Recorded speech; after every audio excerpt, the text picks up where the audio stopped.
What's up, fams? You're tuned in to the Late Night Channel Eeps. I'm your host, EEPMON, episode 55. And today, I'd like to talk about, the title is called The Economic Paradigm Shift Adapting to the Digital Age. So, yes, and I guess I'd like to maybe perhaps touch a bit upon my personal experience in regards to the title.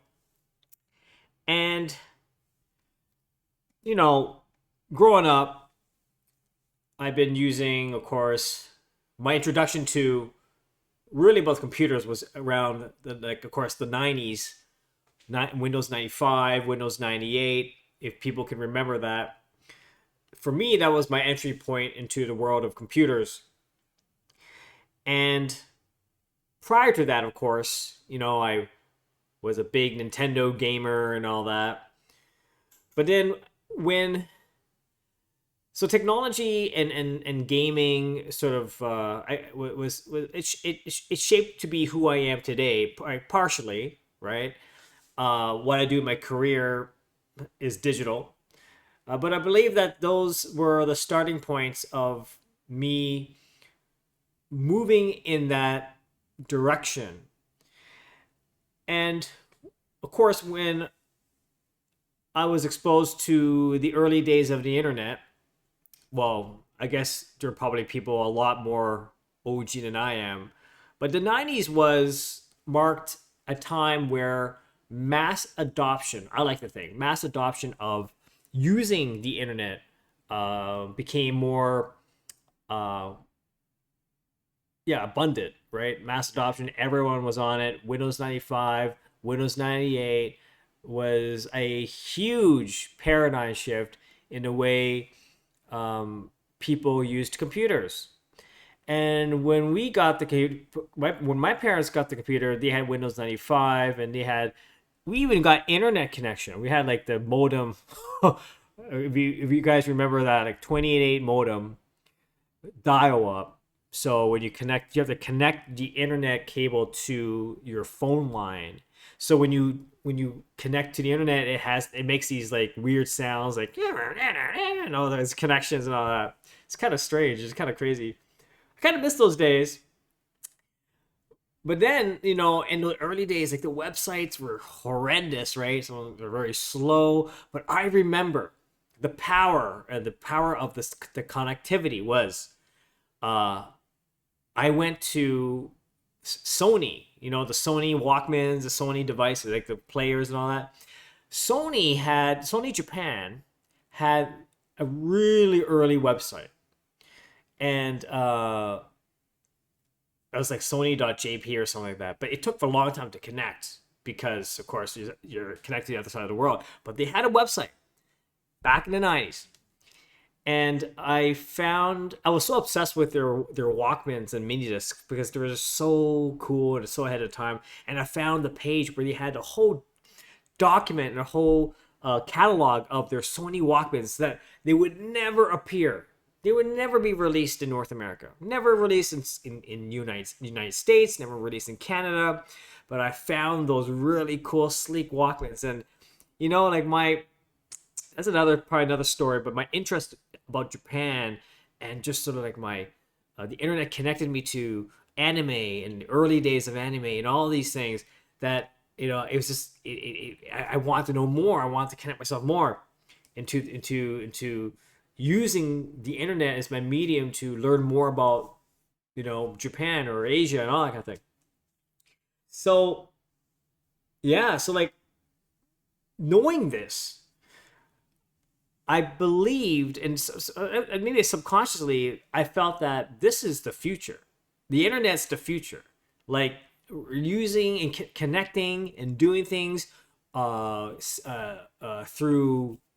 you know, through thin air, like through air,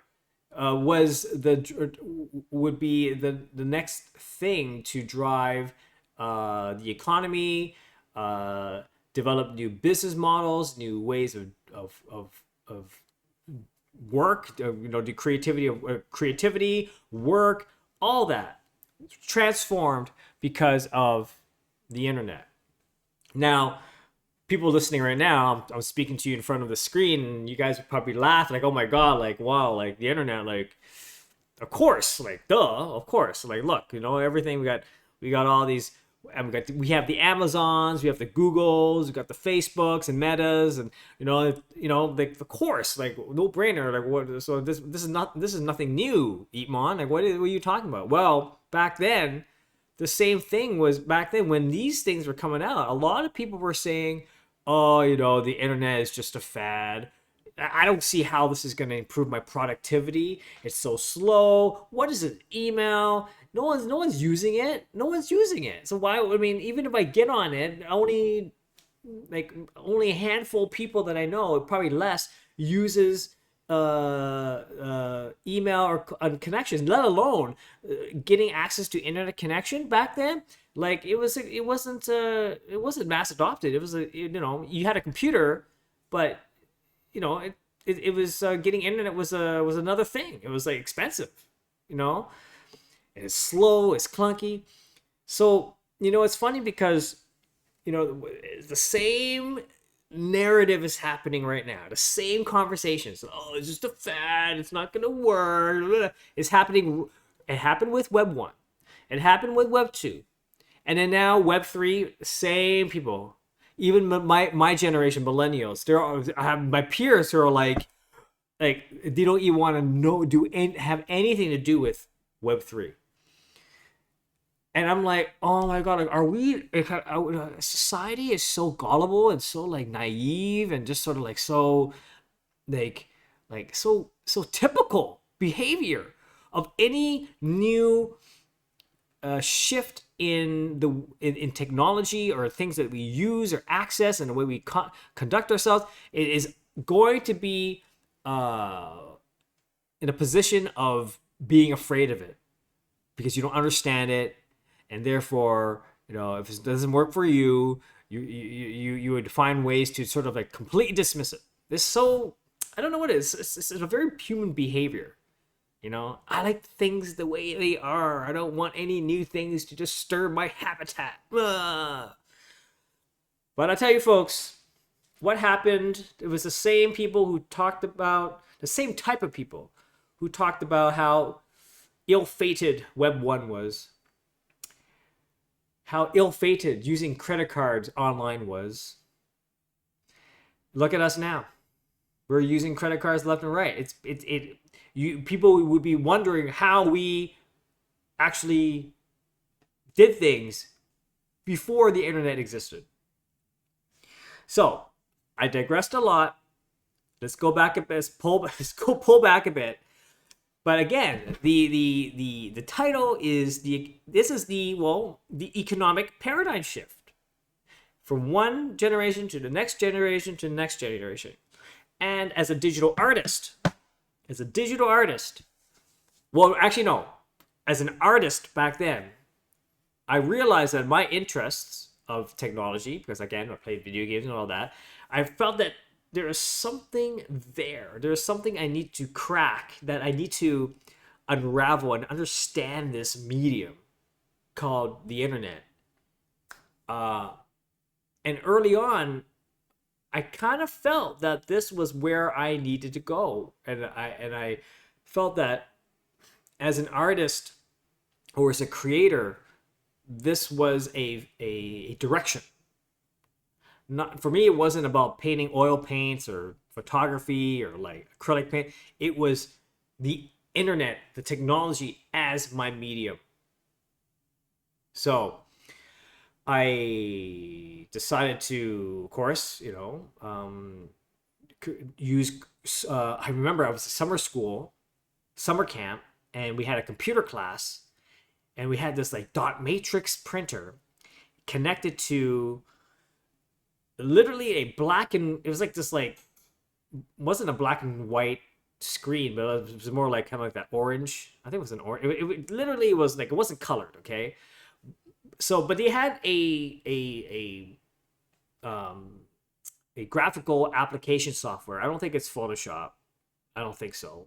It was probably on a PC or a 486 486. Oh my god. Oh, I just dated it. It was like an old machine, dot matrix, but the way that it had these drawing tools. So I actually used a mouse. Did I use a mouse? Yeah, there was a mouse there. And I would draw, and I created this character. I wish I still had it. And then we printed on dot matrix. It would look so cool. Dot matrix would go. It was crazy. And I had that, and I drew that, and I had it, and I created it. I was like, wow. I was like, why? I did it on the computer, and it came out printed by a dot matrix printer onto a paper. It was the coolest thing ever. Back then, when you did your shading, your tonals, your gradients, it wasn't like, of course, it's not like how we naturally used tonal paint brushes and to create different layers of opacity, and back then it was really it was based on, like, how do I say, kind of like a gradation, but it's based on like little dots of blacks and whites that over time it kind of creates a sort of it simulates a gradient, but in a really rudimentary way, very pixelated, but it's so cool. But yeah, when I did that, and then later on I got exposed to, I remember Photoshop 3.0, or was it 2.0 that I got in? I got hold of Photoshop, and I used it so much. Windows 95, Windows 98 days. I was using that like nonstop. And then I remember like Photoshop's icon was an eye, or some sort of eye when you load it up. But yeah, and so it was a hobby. I kept on doing it, and I started to create my own characters. I started to paint characters using the paintbrush tool, and then I learned about like the layers. And yeah, it was literally, I grew up with Photoshop. My teen years was really using Photoshop. Crazy, isn't it? How long it has been? Oh my god, that's crazy. Now that I think about it, I've been using Photoshop since like my teen years. Wow. It's like almost like an extension. It's like another arm. it's like what? But there you go. It's a tool, like a paintbrush, an application. So I realized that when the internet came out, like promoting yourself, like early on, I knew you could cut away the middle people. The traditional representations and agents and all that. Like for me, I was like, well, I can promote myself. I bought I bought a domain name. It's erichan.ca, by the way. I have the erichan.ca that reroutes to EEPMON.com, but I have that domain. And then I learned about FTP. I was like, oh wow, FTP! I can actually put my files online. And then that was like, that was before industries created the term cloud compute or cloud storage and all that kind of stuff.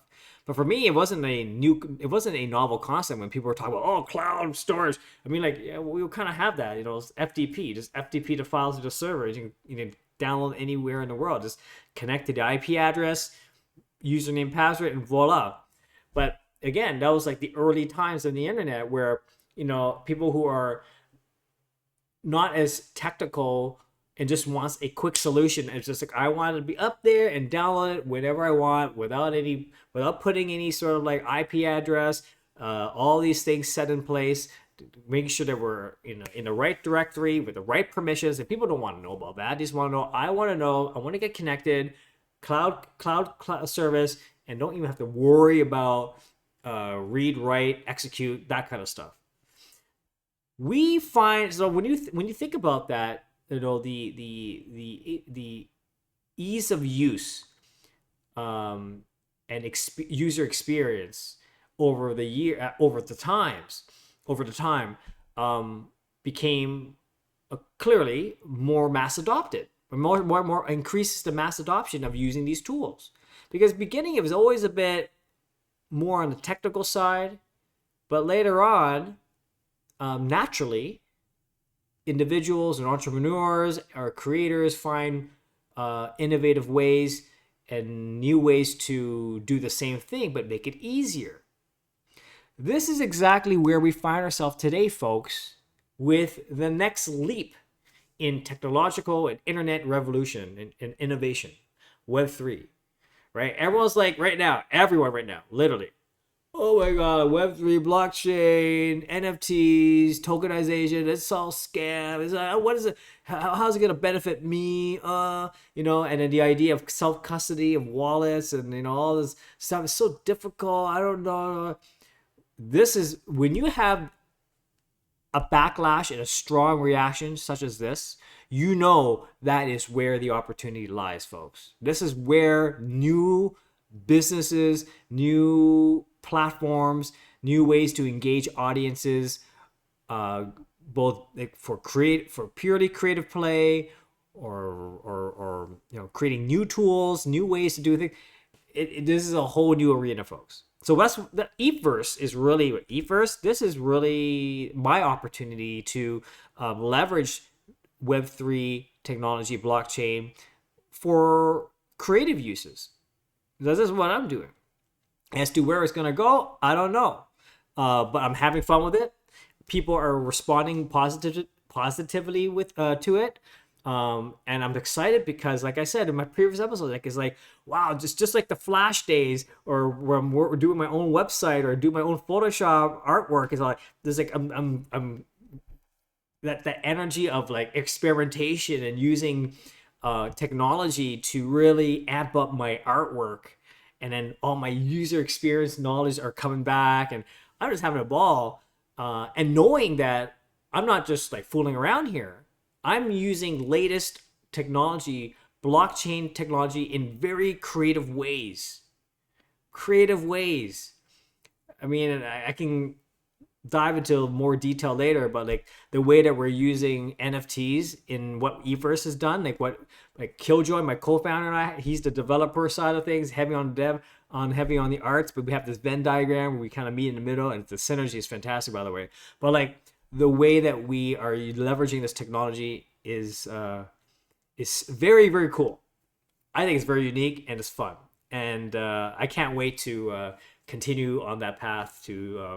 I'm currently still building it right now. Like this whole weekend, I was actually working on a new user interface and platform that we're gonna launch on Warpcast, which is almost like a NFT community like Twitter platform. But yeah, but I don't want to talk about too much about it. I just want to say like the whole point about this was like identifying the economic opportunities based on these paradigm shifts. Now the question is up to the individual whether or not they want to be part of that revolution, be part of that paradigm shift. And I guess from what I observe, most people, or I don't want to generalize, but it's like, I get it. Change is hard. To pivot from what you are familiar with to something that's new, it's hard. I guess especially when you get older, maybe because you're just so like ingrained in your process and your routine. But once something comes up, when the new kid comes in, the new kid on the block comes in, which is like in this case Web3 and artificial. And I haven't even talked about artificial intelligence. I haven't talked about quantum computing, quantum technology. Like, it's good. There's like robotics, like IoT. Like this whole big shift is happening right now, folks. And if you haven't heard of it yet, if you haven't heard about these things, I highly suggest you look it online. You have the internet. Back in the day when you talk about internet, I remember the first conversation was like, yeah, in the future, you're going to have access to millions of channels, like a TV. You have millions of channels. I was like, back then I was like, what do you mean by millions of channels? I already have enough, like 25 channels to flip on my remote control. Million of channels? Who the crazy would be able to like go through all that? But actually this is what the internet is. Millions of channels. Yeah, just put your address and boom, boom. Now, okay, digress a bit, but I'm like, the question is, do you want to be part of this thing? And I get it. It is very, very difficult to pivot. But I believe is a different type of mindset. It's like, don't think of it as like,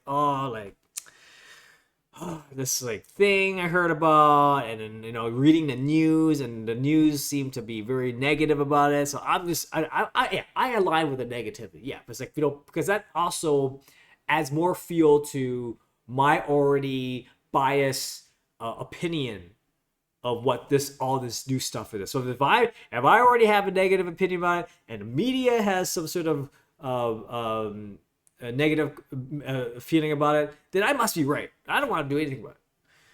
But I tell you, folks, like I said, where majority are naysayers about something, the new kid on the block, that is where the economic and opportunities, both business, both creativity, that is where, and I highly recommend you do your due diligence and investigate.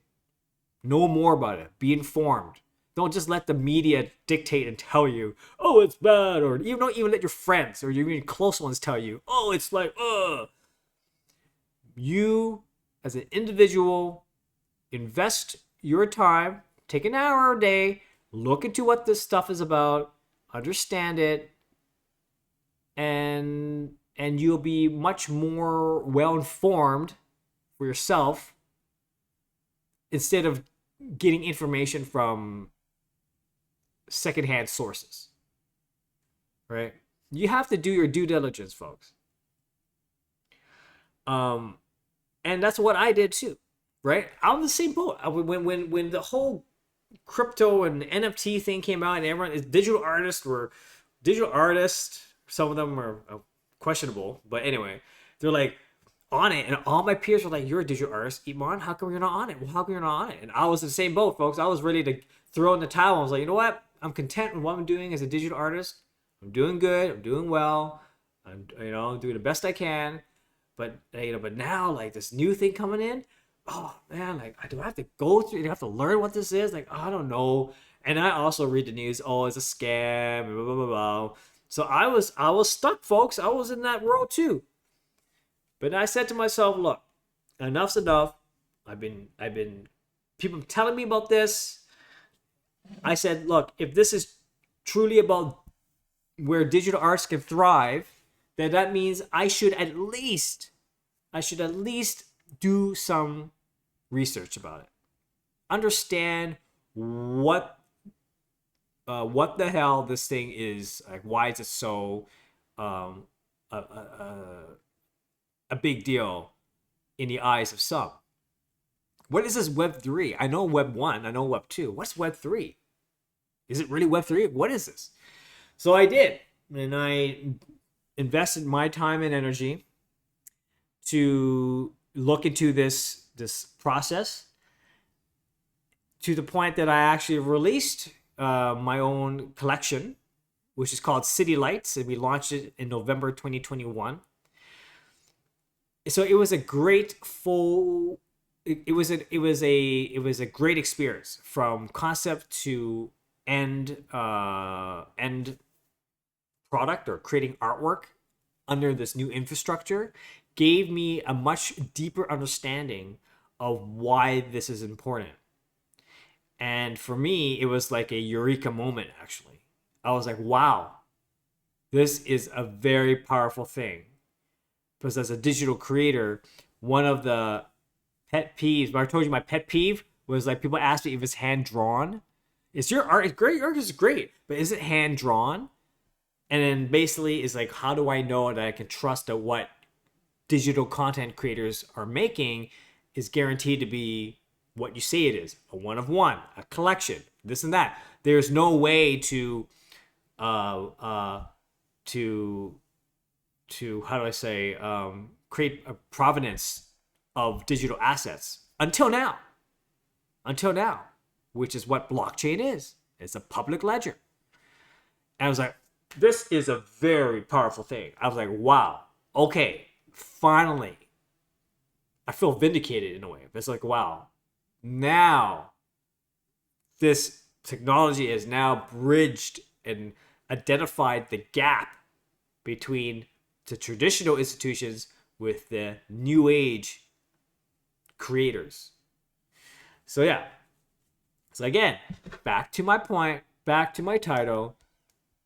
This is an economic paradigm shift. Huge paradigm shift. And that is how I adapted to the digital age. Like, well, I was already digital age, but you have as technology exponentially grows and there's new things, don't be intimidated. I shouldn't, like, even though I was a little bit like, oh, about the Web3 thing, but you know, you should be in a position of not being intimidated by this or not be afraid of it, but more curious about it. And that's why I did. I was like, okay, I'm going to set aside my personal thoughts or emotions about it, but I'm going to be curious and I'm going to look into this. And adapting to this new form. Now, look, I tell you about the return on investment for me launching Eep1st, doing Web3s. We're doing City Lights first for City Lights in 2020, but now I just recently launched Eep1st with my NFT monkeys, Eep monkeys. Already ROI, the return on investment, has been phenomenal. I'm not talking about financially. I'm talking about the communities that I've already built, the people I've met, new people that I would never have met had I not started this. Starting a new venture with Killjoy. All these things is a direct result of me diversifying and pivoting. And now I feel that I have a great a good hold on what this new technology is about and how I can be a great contributor to this space. And I'm still in the Web 2. I'm still doing EEPMON. So like so it's a win-win. The only thing that one needs to do is do the due diligence to understand instead about these new platforms and technologies rather than be adverse to it. That's all it is. So this is, again, the creative entrepreneurial mindset is to embrace the unknowns, embrace the uncertainties. When you look at my last episode about the uncertainties and the unknowns, embrace them. Don't hide away from it. Face it face to face and face those fears. Because through facing these things, you will find the opportunity. So on that note, wow, I'm already 26. I've been ranting non-stop about that. But I think this is a very important topic. And is also a constant reminder for me too. Sometimes I start to get a little bit complacent too. I'm only human. I'm like, stop. Look at this. Look at what is happening, and you have to and dig a little deeper at what this is and find out ways how this can be part of your day-to-day activity, or you're part of your include as part of your career, profession, your art, creativity. So yeah, so that was that was a long rant. Woo! Okay. Well, I hope you enjoyed what I had to talk about, and leave a comment. Please subscribe if you like it. I really appreciate that. It just helps for other people to know that my content exists. And for those who are aspiring and starting out, I think this is very valuable information. So please share it, like it, subscribe. Thank you very much. This is the Late Night Channel Eeps episode 55. Oh my God, 55. Almost forgot. It was 55, not 54. 55. I will speak to you all tomorrow. Have a great evening, afternoon, and morning. Goodbye.